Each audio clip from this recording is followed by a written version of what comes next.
Thank you everyone for attending. My name is Shiyam Gallian, President of the Houston chapter of the Syrian American Council, the largest and oldest grassroots Syrian American organization in the United States. We had a very successful meeting with Secretary Johnson, and we deeply thank him for taking time out of his busy schedule to meet with us, where we discussed a number of issues.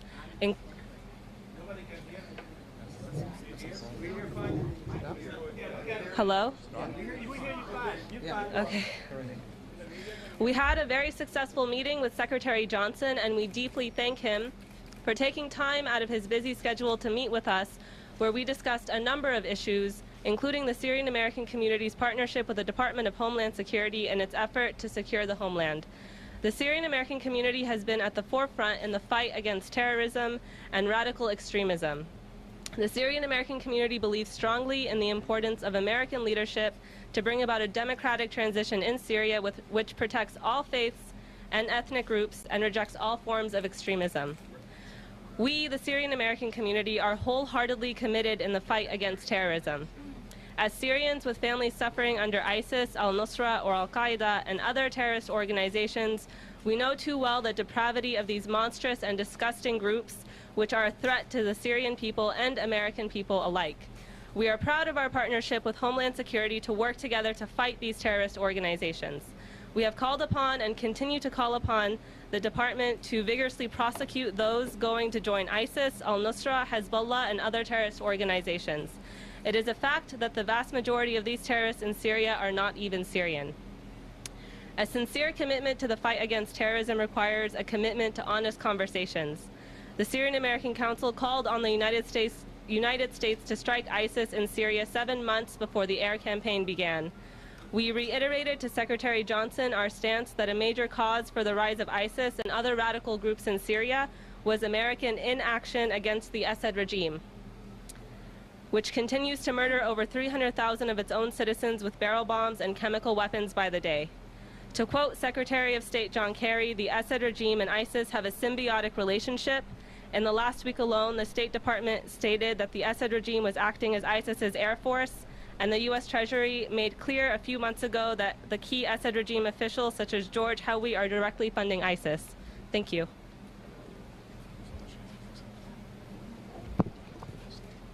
We don't usually applaud, but why don't we give her an applause for the commitment and purpose of her words. It's my task, Mr. Secretary, to thank you and to brag on this great city and the 2 days that we've had an opportunity to show Houston and to also highlight some very vital issues of your administration. Thank you to Secretary Johnson, first of all, for spending an unusual 2 days in Houston. First, starting out recognizing the importance of those on the front lines of the nation's airports and being able to reinforce to the public the crucial safety network that is in place and that the Secretary strongly supports, balancing civil liberties, but ensuring to the American public that our Transportation Security Administration system is intact, it is strong, and it will be stronger with new protocols put in place to ensure that there are no breaches of security at our airports. In addition, our Customs and Border Protection, who greet our citizens and non-citizens as they come in, are trained now to deter and stop terrorists. But when you come as a Syrian or Pakistani or from Egypt, they also recognize that you're welcomed into this land and into this city. As well, many Houstonians still today are suffering from the terrible floods that we had. The Secretary was passionate and sympathetic as we went out to visit one of the FEMA trailers, and as we saw as we drove by a pile of someone's whole house on the front lawns, he is committed to this community more trailers that will help individuals, and as well more resources that are here through FEMA, and I want to thank him for his commitment to those who are suffering here in Houston. We're in hurricane season, and I don't know if the Secretary will be back, but we may confront some of these similar issues, and it's very special for him to be able to be here. I'm enormously grateful for that. It is important as well, as we look at the human suffering, to think of the mental suffering that is going on through many of those that we address. So let me give you the good news. Early this morning, we saw 41 new citizens, many of them coming from Syria and other places, take their oath and now become Americans. And we know that is what all people want to do who come to this country to do good and not to do harm. It was a wonderful ceremony, and I want to advocate not only for those, but I want to advocate for those who are in the shadow, who are undocumented, or those who are refugees who are looking to this country to do good. This past 2 hours have been enormously important, enormously important. They were people hours, and the Secretary did not have to do that. He is a man that has a vast amount of responsibility dealing with the securing of this nation. But he took time to visit with over 80 students from Jack Yates and Texas Southern University to talk about maritime security, programs that I've sponsored, the Department of Homeland Security has supported, and it says a good tone for getting more people in the business of recognizing how to secure America. We're excited about that. But then we got to the heart of his purpose here, countering violent extremism. We could not have done it without the Syrian American Council and the hospitality of the Syrian American Cultural Club. Because having gone to Damascus and having been to Syria, having seen the pain and the administration of that government at that time, we recognize that there are words that cannot express what is now going on in Syria. We know the President's commitment. We know many members of Congress and the State Department. We know that there were fighters there, the Syrian National Army, that was standing up and fighting. We know that the journalists that lost their lives. And so this is an ongoing crisis. And as I came out, I was asked what we're doing, and I was asked by you want to go back home? And I hugged you and said, we want you to be able to go back home. And so the meetings that we had were to listen to how we can do better on refugee resettlement, how we can do better on the asylum process, that is a legal process. And the Secretary listened intently. We listened with someone who was trying to get settled and had issues with his family and reunification. We listened about Burma, Myanmar, where people are suffering and trying to get on dry land. The one thing that I want to say is that I support the President's executive actions, of which the Secretary will speak more extensively in a few minutes. I accept the fact that we have the responsibility of comprehensive immigration reform. And I also recognize that people who come to this country do not come to do us harm in totality, but they come to do us good. That is the best of what Houston is, because we are an enormously diverse society. And we have said to the young people who were part of a separate meeting, who happen to be Muslim, that they will be a very important part of steering away their fellow youth away from the recruitment of ISIL.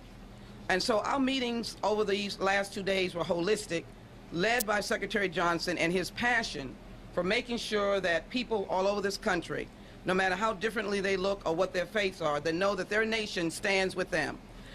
We are going to go back to Congress with the message that I've learned today, go back to Congress to work with Secretary Johnson to ensure that he has the funding, and go back to Congress to tell the stories that we've heard today, and one in particular, that a lady from Syria who lives in Damascus, whose home is there, she wants to be able to go back home, and we want you to be able to do that working together. Thank you so very much.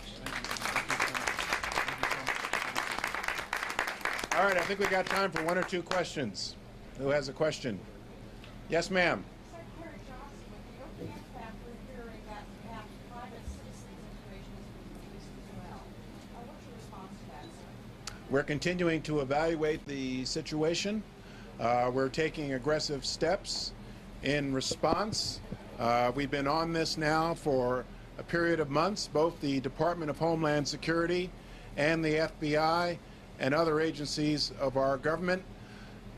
The incident at the Office of Personnel Management highlights, in my judgment, the need for, among other things, cybersecurity legislation passed by our Congress. And I'm pleased to see that both houses, House and Senate, have been active on cybersecurity legislation. I'm optimistic that there is a lot of bipartisan support for our efforts, and that we will have cybersecurity legislation that heightens and strengthens the role of the Department of Homeland Security, that identifies and codifies the department as the primary portal through which information from the private sector can pass, and strengthens my department's ability to work to secure the federal civilian.gov world. We're coming a long way right now with systems like Einstein that we have at the department, but we definitely need to do more. Cyber actors are becoming increasingly sophisticated, and so we are on this. We are aggressive. It is one of my personal top priorities while I'm in office. Yes, ma'am, right here.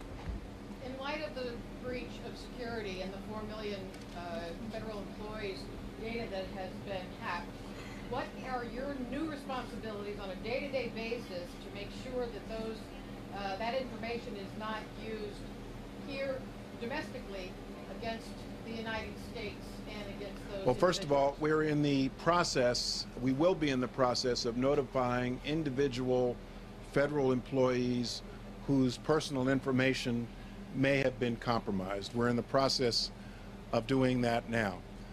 Again, I believe that it's a question of strengthening our defensive cyber capabilities against an increasingly sophisticated threat and an increasingly sophisticated set of actors. And so in my department, in what we call the National Cybersecurity Communications and Integration Center, the NCIC, we are working to build it and strengthen it even more with real-time information sharing, with the interagency, with the private sector. We're on a timetable now to get that done by October.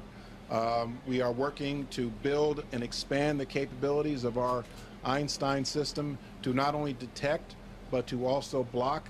And this is something that since I've been in office, we're making aggressive steps to counter, and we're going to continue to do that. Okay, I got to go. Ladies and gentlemen, please get out of the sun. It looks hot out there. Thanks a lot.